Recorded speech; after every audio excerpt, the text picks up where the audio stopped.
The Burj Al Arab's royal suite gleamed with gold leaf and Italian marble on the afternoon of December 15, 2020, as preparations for Dubai's wedding of the year reached their crescendo. Outside, the Arabian Gulf sparkled beneath winter sun, while inside, florists arranged 50,000 white roses flown in from Ecuador at $200,000, and caterers prepared a feast for 800 guests that would cost more than most people earn in a lifetime. The bride, 24-year-old Sofia Reyes from Manila, stood before floor-to-ceiling mirrors in a Valentino gown worth $180,000, her hands trembling as makeup artists applied the final touches to a face that would soon be frozen in death. Across the suite, in a private sitting room where power concentrated like static before a storm, Sheikh Maryam Al-Hashimi sat reviewing the evening schedule with her personal assistant. At 63, she was matriarch of a family whose construction empire was valued at $8.7 billion, and she had just learned something that threatened to destroy everything she'd spent 4 decades building. Her grandson, the heir to the Al-Hashimi dynasty, was not her son's biological child. The discovery had come 3 days earlier through DNA testing she'd ordered secretly after noticing the infant's features looked nothing like the Al-Hashimi bloodline. The results were unambiguous. Sheikh Khalid Al-Hashimi, her only son, was not the father. The child was genetically connected to Sophia and to someone else entirely, which meant her Filipino daughter-in-law had either been pregnant before marriage or had conducted an affair immediately after. Either scenario constituted fraud that would disgrace the family internationally and potentially cost them billions in business relationships built on reputation. Sheikh Maryam had faced many challenges in her life. Her husband's early death that left her managing the business empire, navigating Dubai's ruthlessly competitive construction industry, maintaining family status in a culture that valued male leadership while she operated as de facto matriarch. She'd overcome every obstacle through calculation, patience, and when necessary, ruthlessness. This situation required the same approach. The wedding had already happened 6 months earlier in a private ceremony necessitated by Sophia's pregnancy. But tradition demanded a public celebration once the child was born. A lavish wedding reception that would formally present the couple to society and legitimize the heir. That reception, scheduled for this evening, had already cost $20 million. 800 guests, including government officials, business leaders, and international dignitaries, would attend. The event was too public to cancel without triggering questions that would expose the family's humiliation. Sheikh Maryam had calculated a different solution. The reception would proceed as planned. But by evening's end, the source of the family's disgrace would be eliminated, and the story would be carefully managed. Tragic accident, sudden illness, Allah's will. The dynasty would survive. The fraud would be buried. And no one would ever know that the beautiful Filipina bride had been murdered at her own $20 million wedding reception by the mother-in-law who'd smiled for cameras while serving poisoned champagne. But secrets in Dubai have a way of surfacing. And this murder, executed amid luxury and witnessed by hundreds, would expose not just one family's crime, but an entire system that treated foreign women as temporary conveniences to be disposed of when they failed to serve their designated purposes. By midnight, Sofia Reyes would be dead. By morning, her infant son would be motherless. And by the time investigators pieced together what happened in the golden halls of the Burj Al Arab, they'd discover that this wasn't just about inheritance fraud or family honor. It was about a matriarch's calculation that a woman's life was worth less than reputation, that a child could be stolen from a murdered mother, and that wealth could purchase not just luxury but immunity from consequences. How does a celebration of love become an execution? What happens when powerful families discover that the women they import for dynasty-building purposes have their own agendas? And why does wealth make people believe that human lives can be eliminated as easily as correcting accounting errors? This is the story of a wedding that became a funeral, a mother-in-law who became a murderer, and a young Filipino woman who discovered too late that marrying into billions doesn't guarantee survival when you threaten the inheritance. The Al-Hashimi family traced its prominence in Dubai through 3 generations of construction empire building that had literally shaped the city's skyline.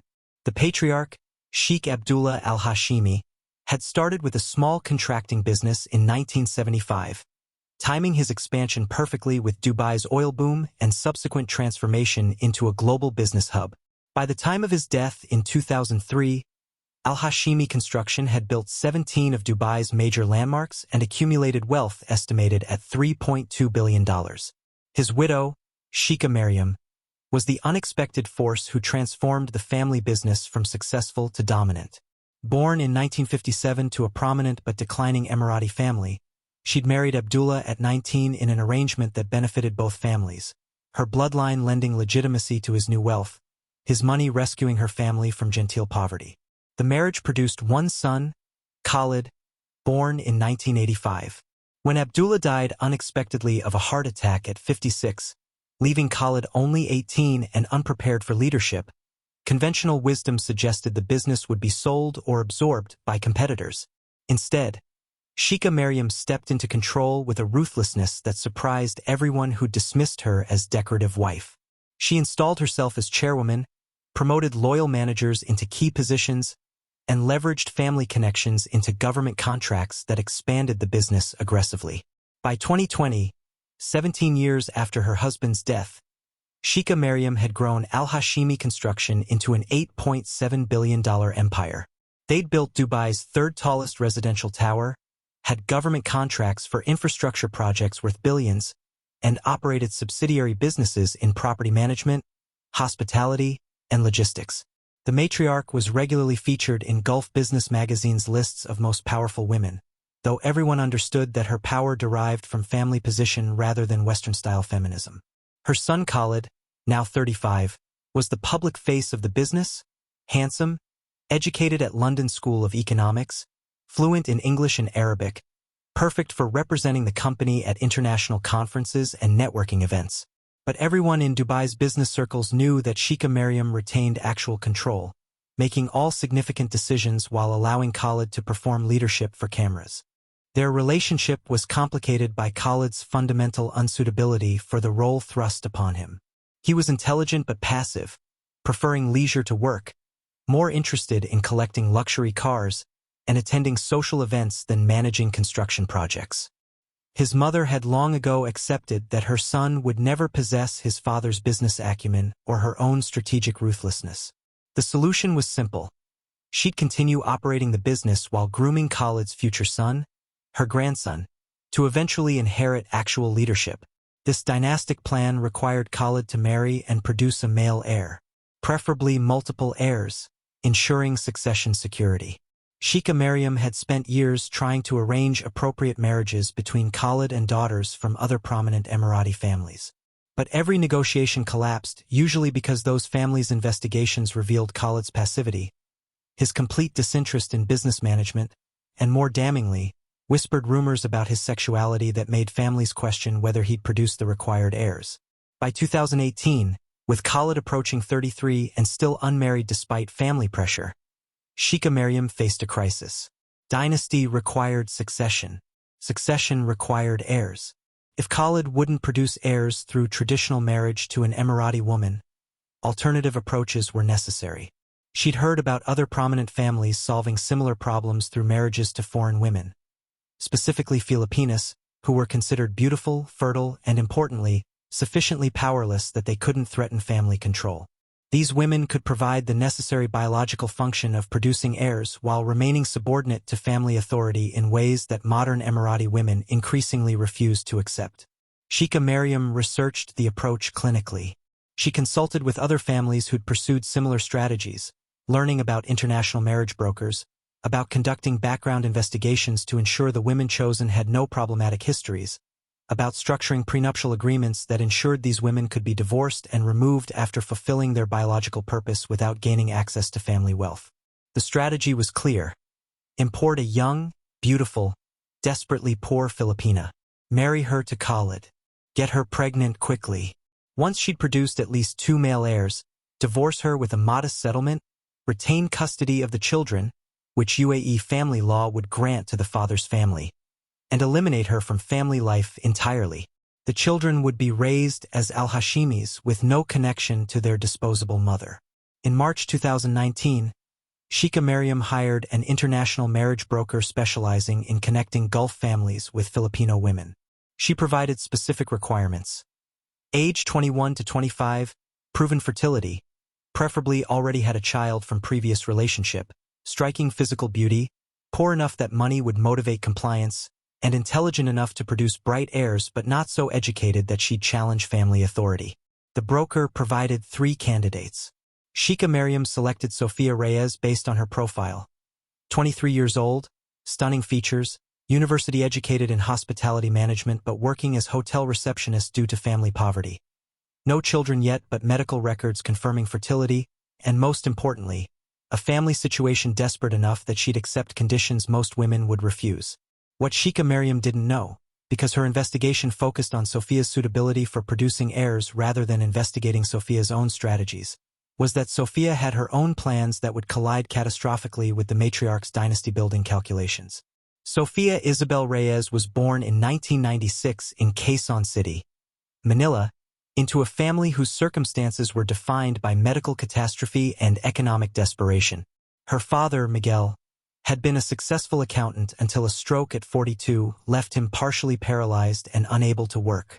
Her mother, Elena, worked as an elementary school teacher earning 15,000 pesos monthly, roughly $300, barely sufficient to cover Miguel's medications and basic family expenses for Sophia and her 2 younger sisters. Sophia's childhood was determined by her father's illness. The bright, pretty girl who dreamed of becoming a doctor or lawyer instead focused on practical education that would lead to immediate employment. She excelled academically despite financial constraints, earning a scholarship to study hospitality management at a respected Manila university. The degree would lead to hotel work, not glamorous but stable employment with possibilities for overseas positions that paid significantly more than Philippine wages. She graduated in 2017 at 21, immediately securing a position as receptionist at a 5-star hotel in Makati. The work was professional, the salary modest, 18,000 pesos monthly, but Sophia was intelligent, beautiful, and ambitious. She cultivated relationships with wealthy international guests, perfecting the art of being charming without being inappropriate, memorable without being pushy. One of those guests was Marco Santos, a Filipino construction manager who'd spent 5 years working in Dubai and had returned to Manila for vacation. He was 32, earning 25,000 UAE dirhams monthly, roughly $6,800, and represented the kind of success that overseas Filipino workers embodied, transformation of circumstances through strategic employment abroad. Marco pursued Sophia with the confidence of a man whose Dubai salary made him wealthy by Manila standards. Their courtship was brief, 3 weeks of dinners at restaurants Sophia couldn't have afforded on her own salary, gifts that demonstrated his foreign earnings, and promises about a future he could provide if she'd marry him and return to Dubai. Sophia calculated carefully. Marco wasn't handsome, wasn't particularly interesting, but he was stable, employed abroad, and offering escape from poverty that had defined her entire life. She accepted his proposal in August 2017, they married quickly in a small civil ceremony, and by October 2017 Sophia had arrived in Dubai as Marco's dependent, living in his modest apartment in International City while he worked construction sites across the emirate. The marriage was functional rather than romantic. Marco worked 12-hour days, returning home exhausted and expecting Sophia to provide traditional wife services, cooking, cleaning, sexual availability, without much emotional engagement. Sophia was isolated in Dubai with no work permit. Dependent visas didn't allow employment. No social circle beyond superficial acquaintances with other Filipino wives, and growing resentment about trading her youth and beauty for a life that was only marginally better than what she'd escaped in Manila.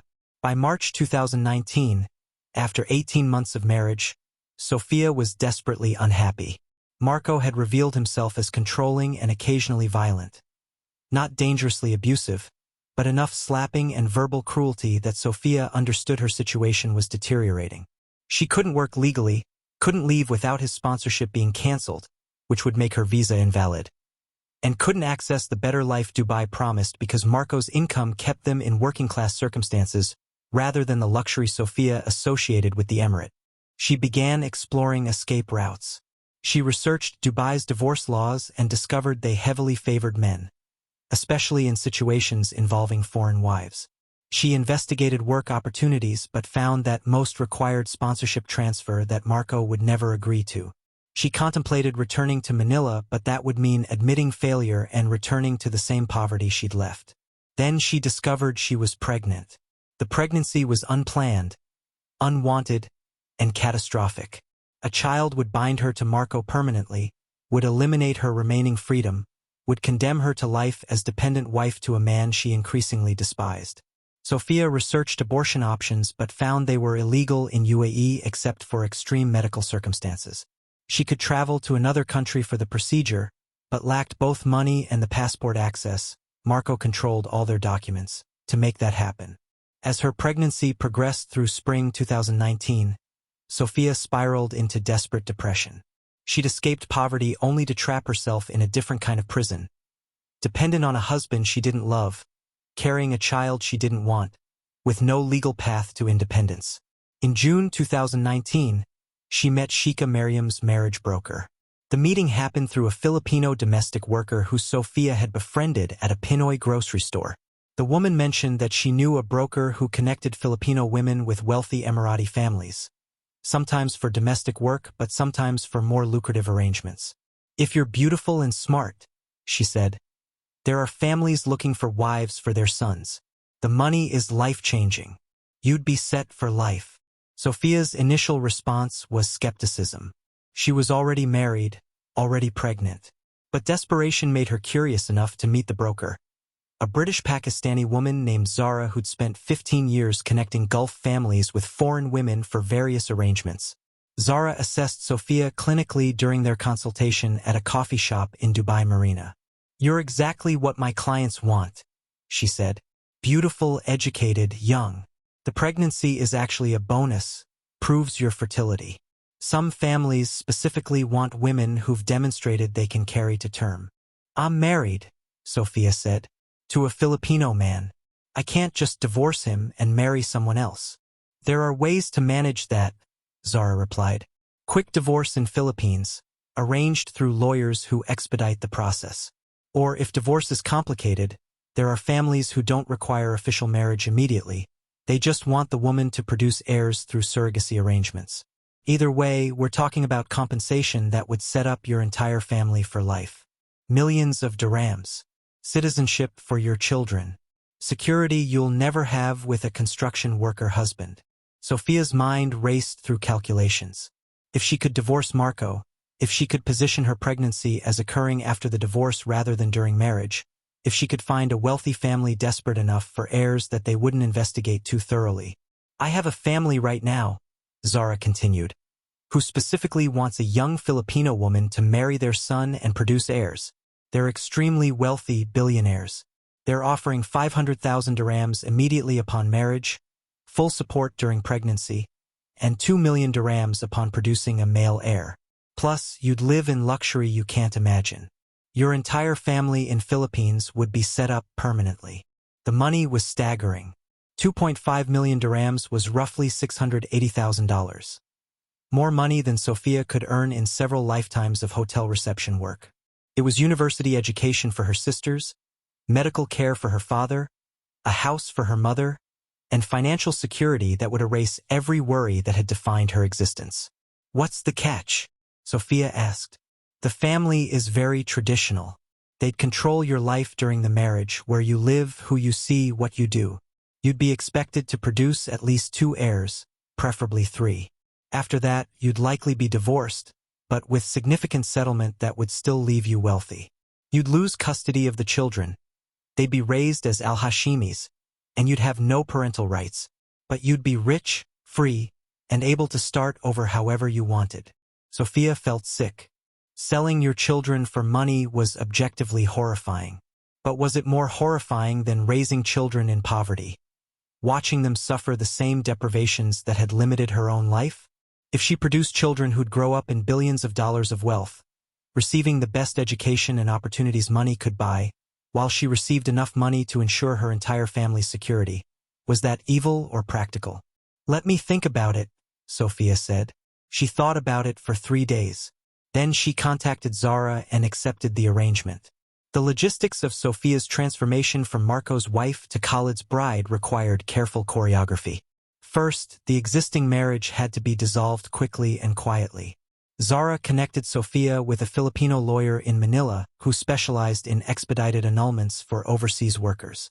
Philippine annulment was expensive and time-consuming, but Zara's family clients funded the entire process. 150,000 pesos, roughly $3,000, that secured a backdated annulment claiming the marriage to Marco had been invalid from the beginning due to psychological incapacity. Marco, when presented with divorce papers and a cash payment of 100,000 pesos, signed without much resistance. His pride was wounded, but the money represented 4 months of his salary, and Sophia had become increasingly difficult to live with anyway. He returned to his hometown in Mindanao, and Sophia officially became single again by July 2019. The second complication was her pregnancy. She was now 4 months along, visibly pregnant, which created timing problems. The Al-Hashimi family wanted Sophia to marry their son and then produce an heir, establishing clear legitimacy for the child.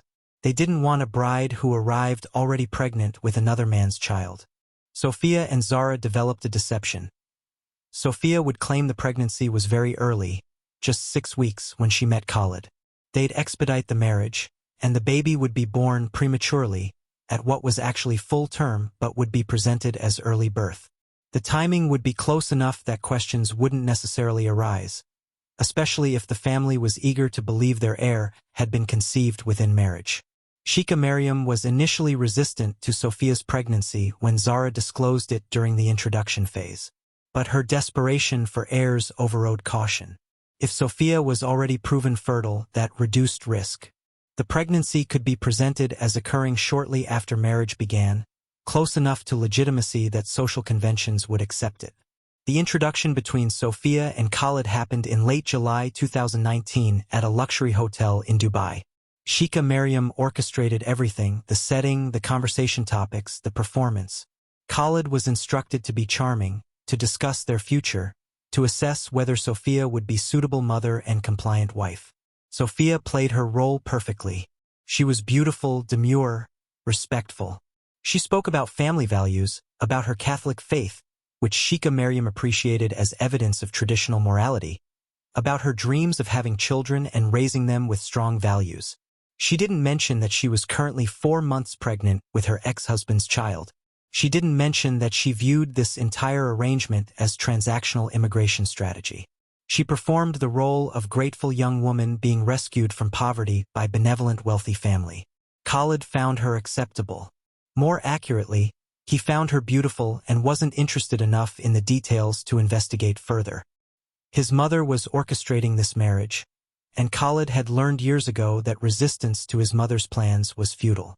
If she'd selected this woman to produce his heirs, he'd cooperate minimally, marry her, impregnate her, or accept that she was already pregnant, and allow his mother to manage everything else. The wedding happened on August 15, 2019, in a small private ceremony at the family compound. Only immediate family attended: Sheikh Mariam, Khalid, a few close relatives, and Sophia. The marriage contract included prenuptial provisions that Sheikh Mariam's lawyers had carefully constructed.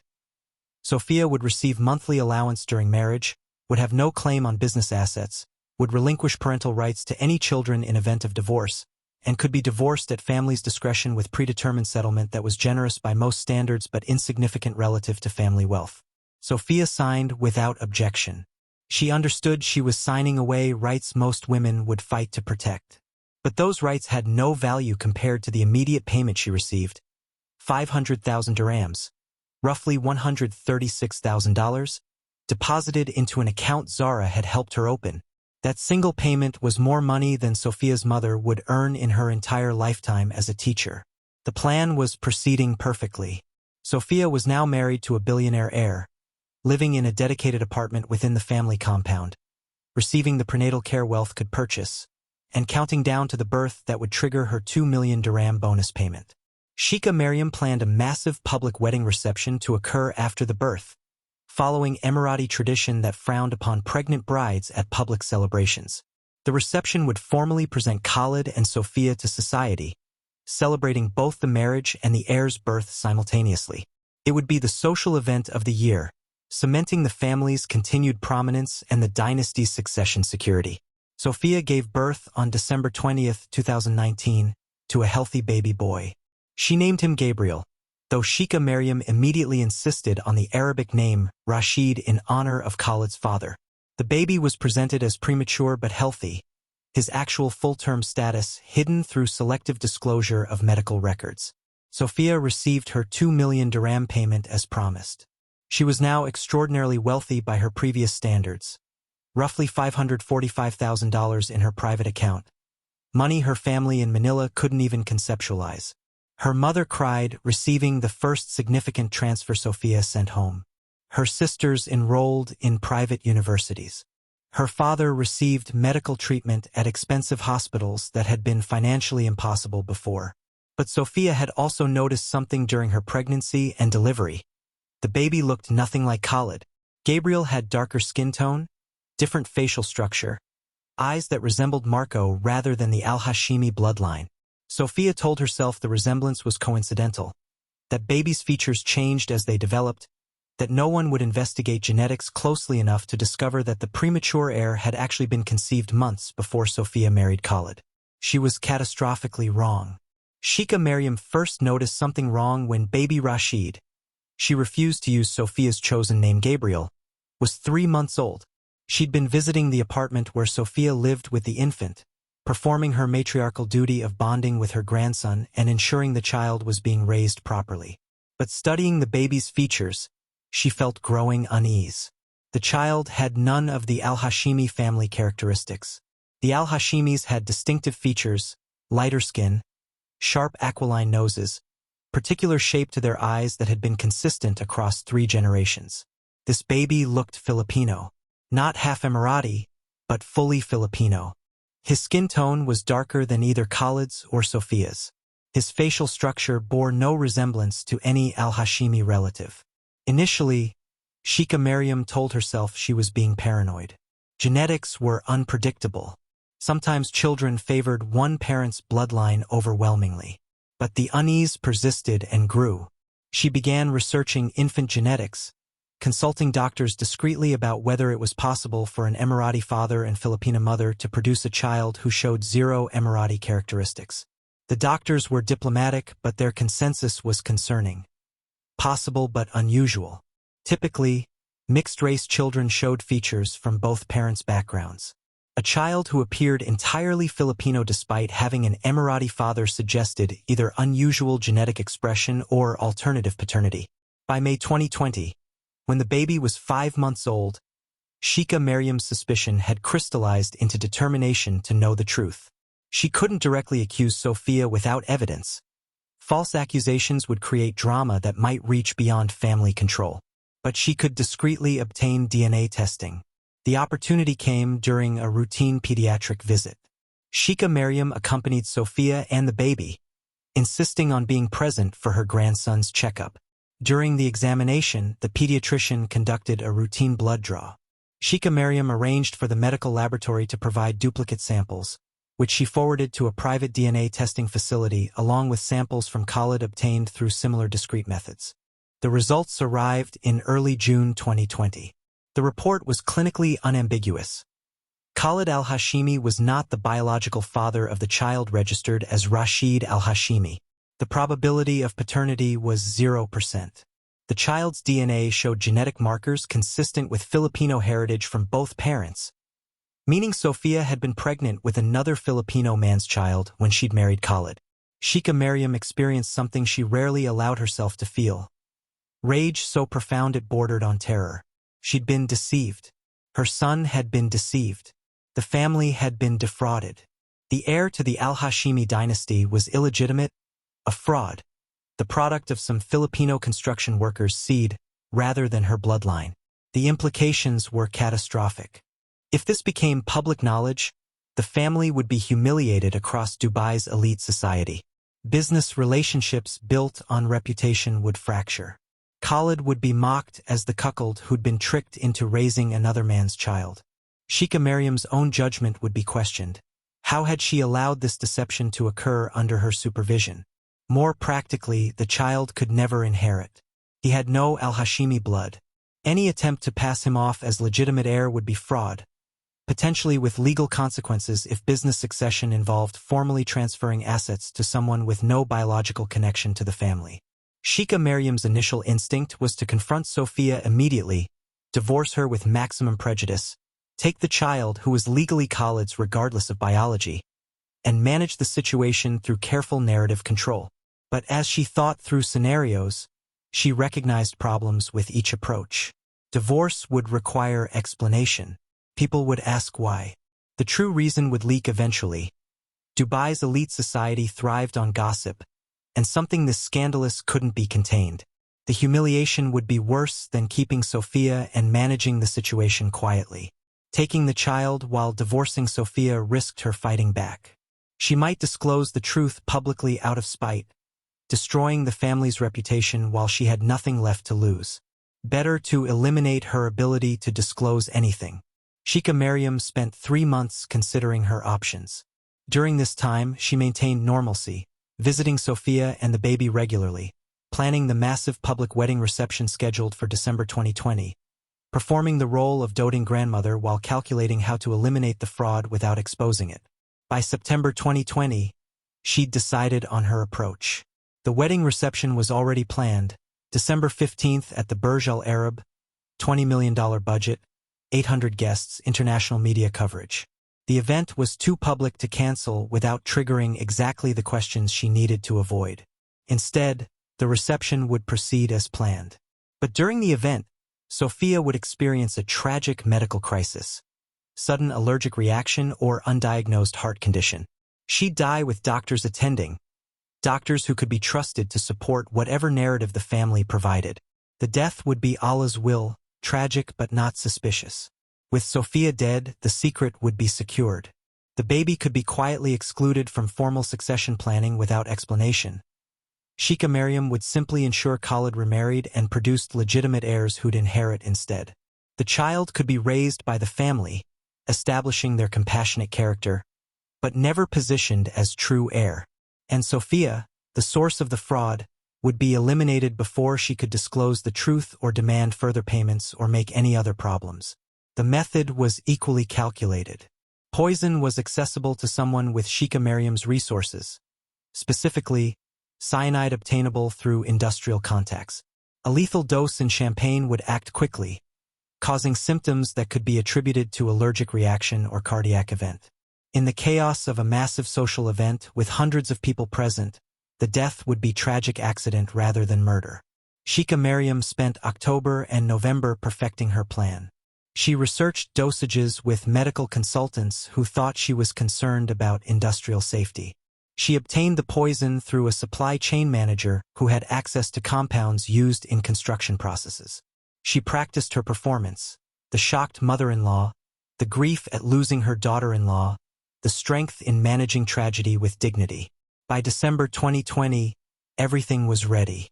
The wedding reception of the year would proceed as planned. 800 guests would witness the celebration of a marriage that was actually a deception. And by evening's end, Sofia Reyes would be dead, poisoned by the matriarch who decided that a woman's life was worth less than family reputation. December 15, 2020, arrived with the crisp winter weather that made Dubai's outdoor venues tolerable. The Burj Al Arab's event spaces had been transformed into fantasy of white and gold, 50,000 roses. Crystal chandeliers imported specifically for this event. Table settings where each place cost more than most people's monthly rent. Guests began arriving at 6 p.m., a procession of luxury vehicles disgorging Dubai's elite in their finest attire. Sophia moved through the preparations in a haze of unreality. She wore the Valentino gown that Sheikh Mariam had selected, white silk with gold embroidery, fitted to her post-pregnancy figure by the designer's personal atelier. Her hair was arranged by a stylist flown in from Paris. Her jewelry, diamond necklace, earrings, and bracelet was worth approximately $2 million, on loan from the family's collection specifically for this evening. She felt like a doll being dressed for display. The reception wasn't really about her marriage to Khalid, which had occurred 15 months earlier and remained loveless and distant. It was about the Al-Hashimi family demonstrating their continued prominence, celebrating the birth of an heir, and performing dynasty for Dubai's elite to witness. Sophia's family had been flown in from Manila for the event.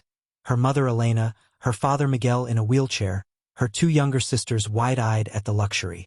They were accommodated in a luxury hotel, dressed in expensive formal wear purchased by the Al-Hashimi family, and positioned prominently to demonstrate the family's generosity in elevating Sophia's humble relatives.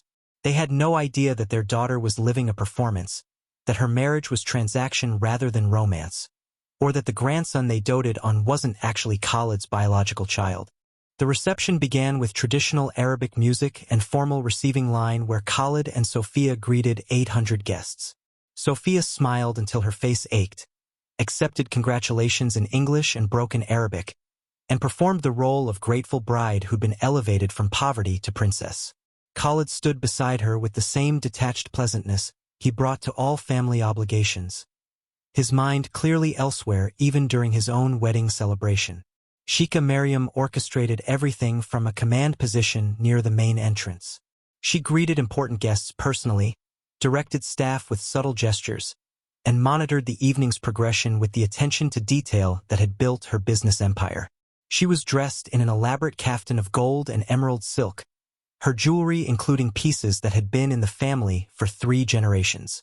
She looked every inch the matriarch, powerful, dignified, and completely in control. The dinner service began at 8 p.m. Guests were seated at assigned tables in the grand ballroom, service proceeding with military precision.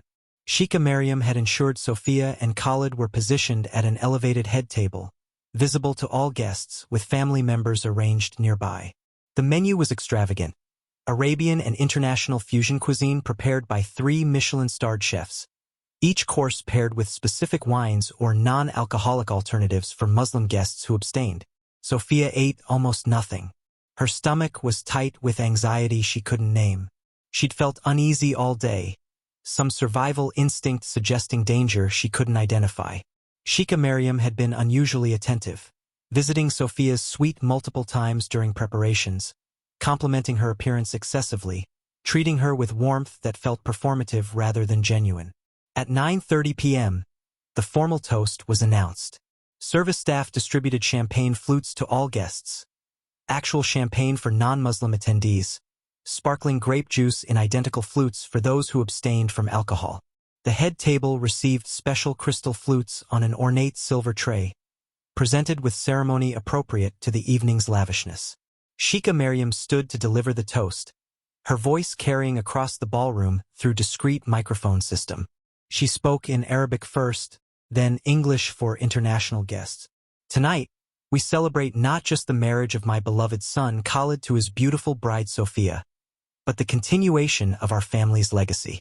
Sophia has blessed us with a grandson, the next generation of Al-Hashimis who will carry our name and values into the future. She has brought joy to our family and demonstrated the values we cherish: devotion, family commitment, and grace. Let us raise our glasses to the bride and groom. May their marriage be blessed with many more children, with prosperity, and with the kind of love that transcends all challenges. To Khalid and Sophia, may Allah grant them long life and happiness. The guests raised their flutes, 800 crystal glasses catching light like a forest of diamonds. Sophia raised her own flute, a special crystal piece slightly larger than the others, its champagne a slightly different color that she attributed to different vintage or special selection for the bride. She drank. The champagne tasted slightly bitter, but Sophia attributed it to her own anxiety or perhaps to a vintage she wasn't sophisticated enough to appreciate. She finished the entire glass because protocol demanded matching the toast fully, and because Sheikh Maryam was watching her specifically, her gaze intense despite her smile. Within minutes, Sophia felt something wrong. A burning sensation in her chest, difficulty breathing, her vision blurring at the edges. She tried to stand, to signal for help, but her legs wouldn't support her weight. She collapsed back into her chair, her hand clutching at her throat, gasping for air that wouldn't come properly. Khalid noticed first, turning to find his wife convulsing beside him. Sophia? Sophia, what's wrong? The ballroom erupted in chaos. Guests screamed. People rushed forward. Someone shouted for doctors. There were several physicians among the 800 guests. Sheikh Maryam moved with remarkable speed for a woman of 63, reaching Sophia's side almost immediately, her performance of shock and horror flawless. "Call ambulance. Someone call emergency services. My daughter, what's happening to you?" Sophia tried to speak but couldn't form words. Her body was shutting down rapidly, heart racing then slowing, breathing becoming impossible, consciousness fading. She looked up at Sheikh Maryam leaning over her, and in that moment, she understood. The intensity in the matriarch's gaze, the slight satisfaction beneath the performed shock. Sophia had been poisoned, at her own wedding reception, by the mother-in-law who'd decided she needed to be eliminated. She tried to say something, to expose the truth, but her voice had failed completely. Her last conscious thought was of her baby son Gabriel, 6 months old, who'd now be raised by the woman who'd murdered his mother. She'd traded her life for money, and the payment had come due in poison rather than cash. Sophia's body went still. The doctors who'd rushed forward began emergency resuscitation, but their efforts were performative. They were already too late, and some of them knew exactly why, because Sheikh Maryam had ensured the right medical professionals were present and properly compensated for their cooperation.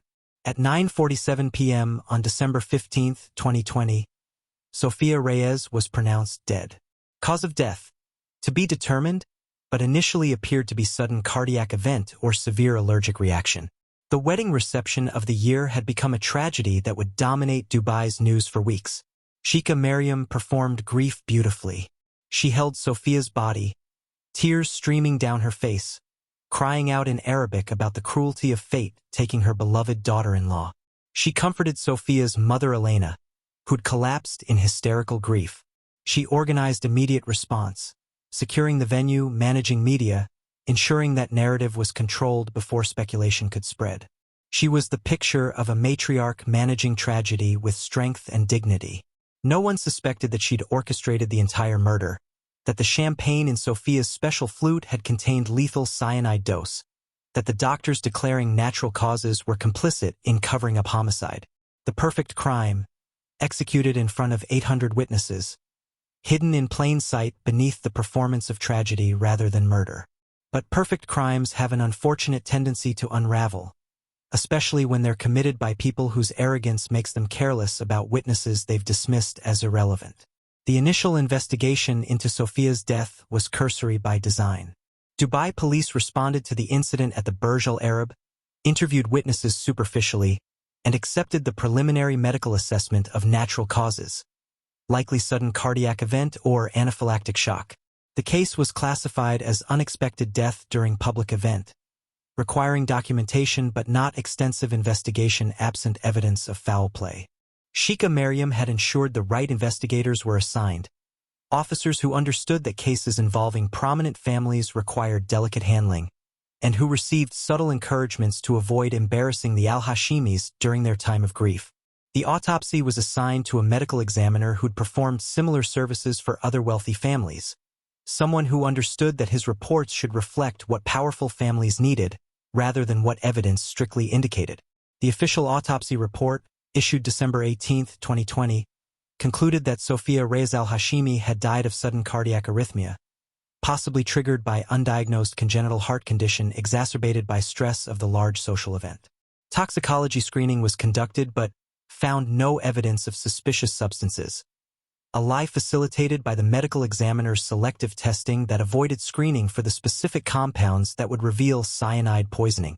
Sophia's family in Manila received the report along with death certificate. Translations provided by lawyers the Al-Hashimi family had helpfully engaged. Elena accepted the explanation because she had no reason to suspect murder, no framework for understanding that her daughter had been killed rather than struck by tragic medical event. The family was devastated but not suspicious. The case appeared closed. Sophia was buried in a Muslim cemetery in Dubai per Islamic tradition, the funeral attended by hundreds who'd been at the wedding reception 12 hours earlier. The narrative was completely controlled. Tragic death of young mother, family's grief at losing beloved daughter-in-law, demonstration of Allah's will that even wealth couldn't protect against mortality. But one person refused to accept the official story. Carmen Torres was a Filipina nurse who'd worked for the Al-Hashimi family for 3 years, primarily caring for elderly relatives but occasionally assisting with events like the wedding reception. She'd been working the evening Sophia died, stationed in a service corridor near the head table, positioned to coordinate with medical staff if guests required assistance. From her position, Carmen had witnessed something that others missed.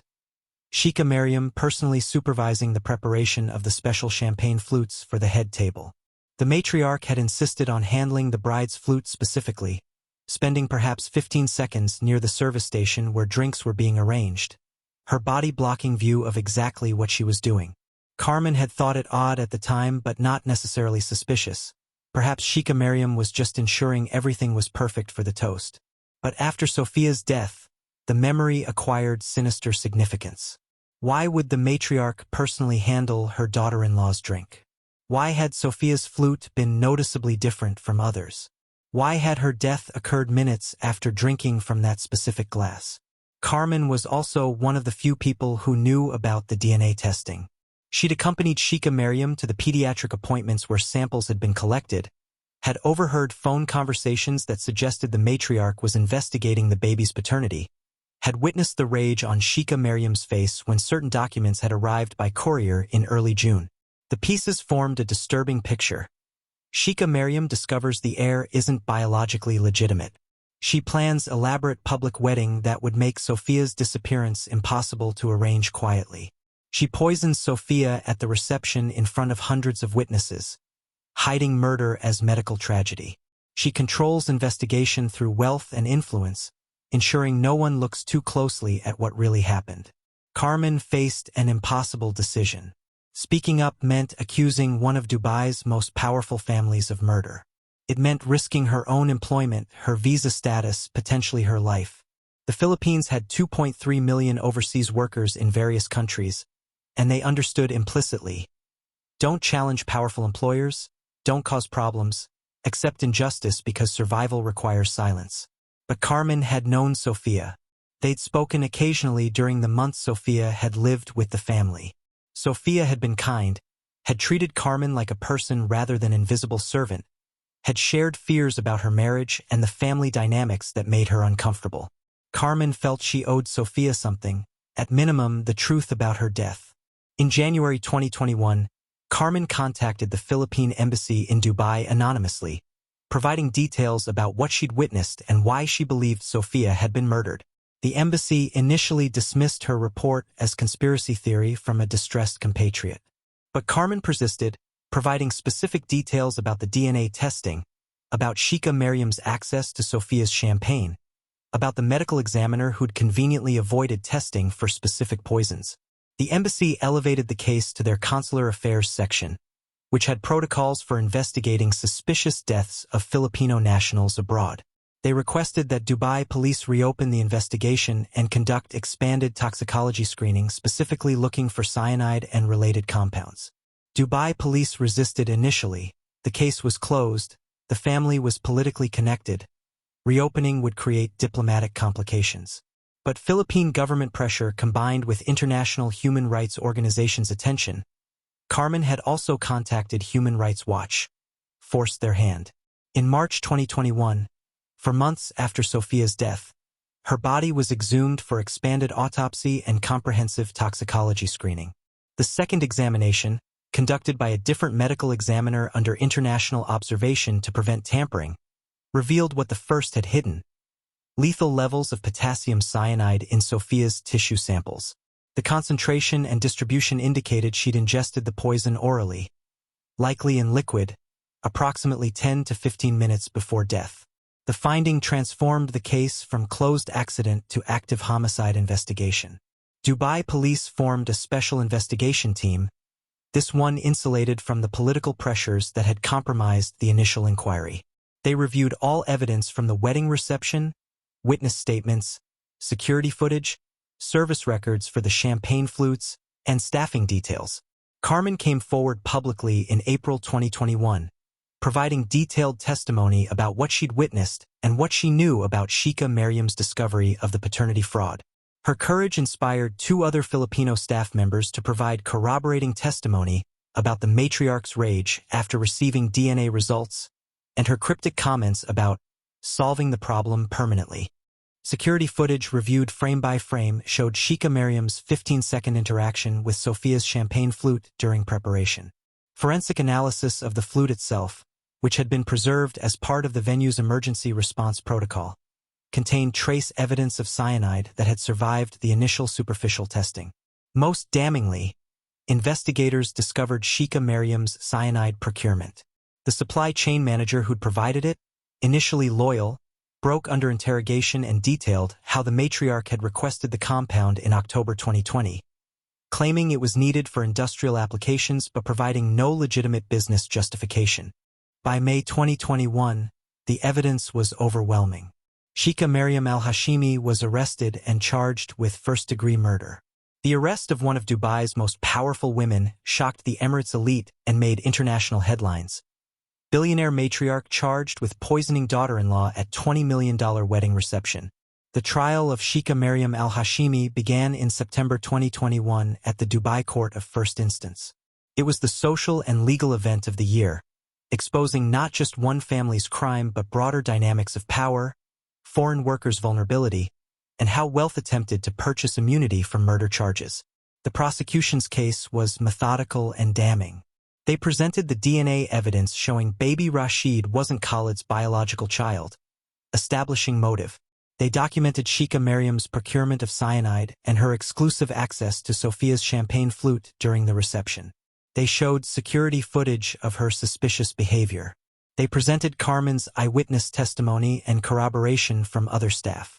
Most powerfully, they presented toxicology evidence proving Sophia had been poisoned with cyanide, and demonstrated that Sheikh Mariam was the only person with both motive and opportunity to administer it. The defense strategy was multi-pronged. First, they argued that Sophia's paternity fraud constituted extreme provocation. She deceived the family about the heir's legitimacy, stealing money under false pretenses and committing immigration fraud to perpetuate the scheme. While this didn't legally justify murder, it established emotional context that might reduce charges. Second, they challenged the evidence quality. The security footage was ambiguous. It showed Sheikh Mariam near the champagne flutes, but didn't definitively show her adding poison. The staff testimony came from foreign workers whose immigration status made them vulnerable to pressure from both prosecution and defense. The cyanide procurement had legitimate business explanation. Third, they attacked Sophia's character. She was a fraud, a woman who'd lied about her marriage history, who'd become pregnant with her ex-husband's child while claiming to be faithful to Khalid, who'd collected hundreds of thousands of dollars through deception. The defense painted her as a scheming gold digger who'd gotten herself into dangerous situation through her own crimes. But the prosecution's rebuttal was devastating. Even if Sophia committed fraud, that didn't justify murder. Sheikh Mariam had legal remedies. She could have divorced Sophia, pursued criminal charges, sued for return of payments. Instead, she'd chosen to poison her at a public event in front of hundreds of witnesses, demonstrating premeditation, calculation, and complete disregard for Sophia's humanity. Character witnesses described Sheikh Mariam's ruthless business practices, her history of eliminating obstacles through whatever means necessary, her view of people as assets or liabilities rather than as humans. Former business associates testified about contracts she'd violated, competitors she destroyed, employees she discarded when they became inconvenient. The defense's strategy of portraying Sheikh Mariam as protective matriarch defending her family's honor collapsed under evidence of her pattern of treating people as disposable whenever they threatened her interests. The trial lasted 6 weeks. Jury deliberations took 3 days, suggesting significant disagreement about whether a powerful matriarch could truly be held accountable for murdering a foreign daughter-in-law who'd committed fraud. The verdict delivered November 2021. Guilty of first-degree murder. The courtroom erupted. Sheikh Mariam showed no emotion, her face frozen in the same imperious expression she'd maintained throughout the trial. Her family wept, not for Sophia, but for the matriarch whose conviction would devastate their business empire and social standing. Sentencing occurred 2 weeks later. The judge's statement was unequivocal. You poisoned your daughter-in-law at her own wedding reception because she threatened your family's reputation and wealth. You showed no remorse, no recognition of her humanity. No acknowledgement that her life had value independent of whether she served your dynasty's purposes. You used your wealth and influence to cover up the murder, to manipulate the initial investigation, and to silence witnesses who might expose your crime. Your actions demonstrate complete contempt for justice and for the lives of people you consider beneath your social status. The sentence for premeditated murder is life imprisonment. Given your age, your resources, and the severity of your crime, I'm setting the minimum term at 30 years before eligibility for parole consideration. At age 64, this effectively means you will die in prison. Sheikh Mariam was remanded immediately to Women's Correctional Facility to begin serving her sentence. Remember Sofia Reyes.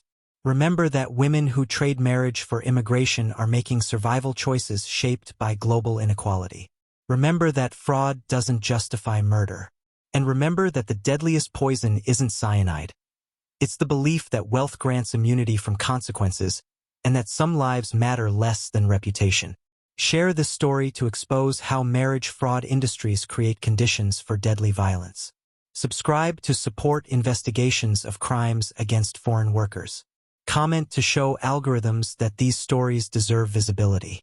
Your engagement ensures that Sophia's death forces examination of systems that treat desperate women as disposable and powerful families as untouchable.